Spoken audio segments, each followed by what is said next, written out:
Welcome to Boomer Between the Games, presented by Xfinity. I'm your host, Boomer Esiason. Later on, we'll take a look at Dallas's thrilling overtime victory over Philadelphia. And then, of course, we'll take a look at some of the great NFL matchups in Week 9. But first, let's welcome in this week's guest. It's Bill Cowher. He's an analyst for the NFL Today, 2011 Pittsburgh Professional Football Hall of Fame inductee, and, of course, a Super Bowl champion as they won Super Bowl 40. So welcome to the show, Bill. Great to talk to you as always. Oh, my pleasure, Boom. All right, let's talk about the Patriots and the Bills in Buffalo. You know, a lot has been said about a little bit of the revenge tour for Tom Brady. He has been off the charts. He's 4-0 as a starting quarterback. You knew that going into Buffalo, especially without LaShawn McCoy for the Buffalo Bills, that it would be a tall order for Rex Ryan's team to stop this offense. But this offense has got so many different weapons, can attack you in so many different ways. How difficult, Coach, is it really for an opposing defense to stop these guys and slow them down and keep them off the scoreboard? Well, I think that's the key word. I think you're not going to keep them off the scoreboard. You have to try to slow them down, like you said, minimize the big plays. And that's the one thing I think you saw in Buffalo is some of the big play potential they have. You saw Tom Brady out of the pocket making plays.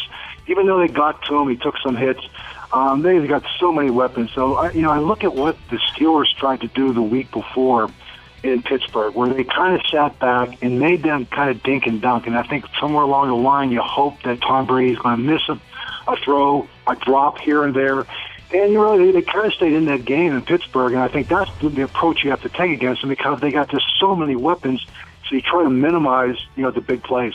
Well, there's no question that Coach Belichick loves the tight ends, and certainly he has two big guys that not only can catch the ball but can block. Pass block and run block. It's really going to be a formidable task for any defense. Maybe Denver's the defense that can do it. Maybe Pittsburgh has the offense to go toe-to-toe with them. Now, last week also we saw two rookie quarterbacks squaring off finally for the first time against each other. Big rivalry game, the Philadelphia Eagles at the Dallas Cowboys. I don't know about you, Coach, but it's the first time that I really thought over the last 5 weeks that Dak Prescott was struggling a little bit. And I don't know if that was because Dez Bryant was back on the field. But say what you want about the struggles that he had. At the end of the game, he came through late in the game and both in overtime. Carson Wentz, I thought, accorded himself very well. I think Philadelphia's doing a great job with him. These two teams are going to be there at the end of the season in the NFC East for the rundown. But what do you think in terms of the performances of these rookie quarterbacks? Well, I would just say I agree with you. I think for Dak Prescott, I love what they're doing with him. I think he's a great fit for that offense. They love throwing the ball down the field. He missed a couple throws, but like you said, I think what really impressed me was his resiliency, his ability to come back, particularly in the fourth quarter when they needed him. He made some plays of improvisation, particularly the touchdown pass. You see him getting out of the pocket, and he made some great throws down the field, particularly the one to Dez Bryant. And I think we look at Carson Wentz, the only thing I would just say is it's a very pass-friendly offense. You didn't see hardly any throws over 15 yards. I think if they want to take him to the next level, I'd love to see Doug Peterson open it up a little bit more, give him some more shots down the field. Now the Redskins and Bengals tied over in London. A lot coming out of that game about officiating. Of course, Josh Norman got all over the officials in that game. I had an up-close and personal look at Josh Norman going against A.J. Green and watched A.J. Green just absolutely own him. So I would hope that he would stop complaining. So what's your thoughts about the officiating out of that game and Josh in particular? Number one, I totally agree with you in terms of Josh Norman. Josh Norman needs to just worry about playing football. And you know what? If they're calling a penalty, then you know what? Don't put yourself in that position.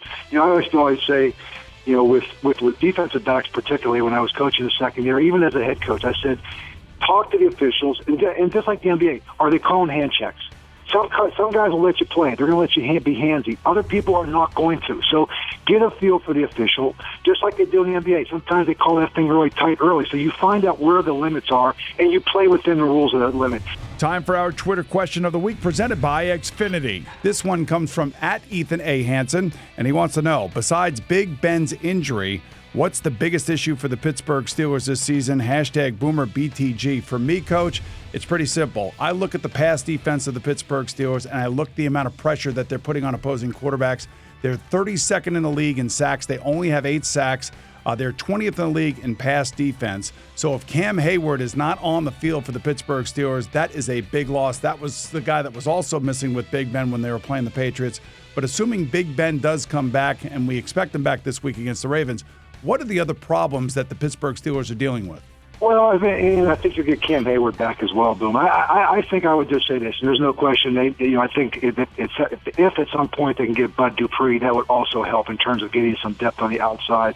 But I think that what you're seeing right now is with Keith Butler is he's got a very young defense. So I think the approach that he has taken is that number one is he's going to play some very generic defenses. Don't give up the big play because they have a very potent offense. And if at some point we can get Le'Veon Bell, Antonio Brown, and Ben Roethlisberger on the field at the same time, which has not happened much, then you know what? You don't have to be in the top 10 defensively. You just have to not give up the big plays. Hey, if you have a question for us, tweet at us with hashtag BoomerBTG, and maybe we'll use your tweet on the show.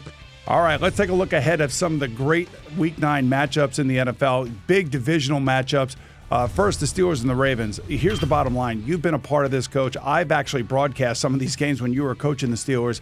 These are some of the meanest, most intense football games that I have ever been around. I've never seen anything quite like it. I'm not so sure that all of that stuff is still back into this mix, but the bottom line here is the Ravens are really, really struggling. They've lost 4 in a row. The Pittsburgh Steelers should get Cam Hayward and Ben Roethlisberger back.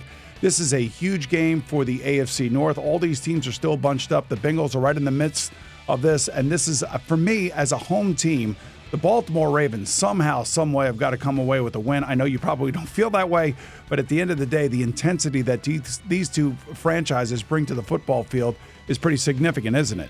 Well, it is. And, we had Steve Smith last week, and you were around him, and you were sitting next to him. He was a little chippy even last week in our studio. So I think there's no question that John Harbaugh probably talked to him this bye week, and listen, it is going to be a Pittsburgh week, and it is huge because you're talking about two teams, Pittsburgh having lost 2 in a row, Baltimore having lost 4 in a row, and you don't want to lose to your divisional rival. And there is, I would say, a genuine dislike for each other with these two teams, regardless of the records. Hey, give the fans just a quick perspective. Your first meeting on Wednesday with your team, as you were getting ready to play Ray Lewis and the boys that coming Sunday, what was that meeting like? Well, it was a Raven week. Don't get caught up in a war of words. They're going to say they're a lot better than they really are.